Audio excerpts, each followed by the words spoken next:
What's up, jabronis? I'm the Speedy Guidy, and today I'm driving the 2010 Camaro SS. Usually for these things, I like to write a script, but let's do it live.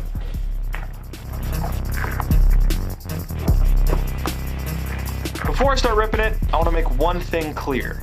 This is a Camaro SS with an RS package. SS denotes engine and performance, while RS includes all the menacing visual bits. This Camaro is the 5th generation in the lineup. But is it any good to drive? Let's find out.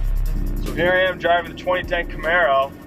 Literally never driven this thing before, but first impressions are the gearbox is a peach. Real easy to drive. Throws are great, nice and tight. So getting in this car, I must say, I felt like a badass Shia LaBeouf with a mustache, because first time I've ever seen this car was in the Transformers movie. I fell in love with that car. That was the Bumblebee, the yellow and the black. So I remember as a kid just going to the car shows, seeing this for the first time, and just loving it. So I'm pretty stoked to be able to drive one now, and it's kind of lived up to its reputation. I'm glad to say it has special Decepticon badging. It's pretty sweet. It has, right here on the center console, there's a Decepticon stitch. The wheel hubs have Decepticons on them. All we need to find now is the button that turns this thing into an actual Decepticon, and then we can really wreak some havoc. The next thing you notice is the way the 6.2 liter V8 sounds. It's just, God, man, engines like these be confined to the history books, but for now, you might as well just live it up. So the official numbers for this pony car are 426 horsepower and 420 pound-feet of torque. But who cares about speed? Just listen to that LS3. This thing's a bigger car. My GTI is a little smaller, so I'm used to driving a smaller car, but I mean, for being a coupe, it's pretty big. You kind of feel the weight on this thing, but it's not so bad. I mean, it feels good. The steering's precise. That's what's important. But just that engine, man, like, I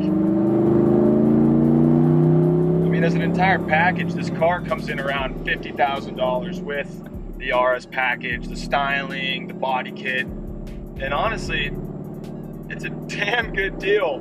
You got this V8, you got looks to kill, you got the orange and black accents, repping SF, that's dope, baby.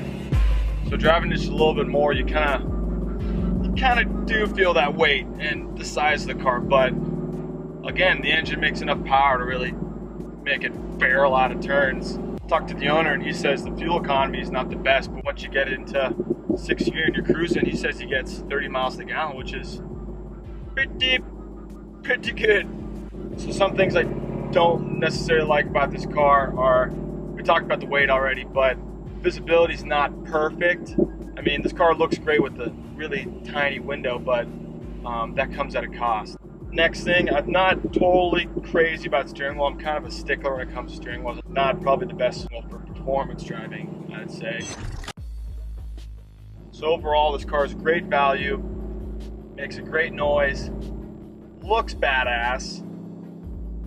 Some of the downsides, probably not the best interior, probably weighs a little bit much, maybe the fuel economy is not perfect, but those are things you're gonna have to figure out for yourself.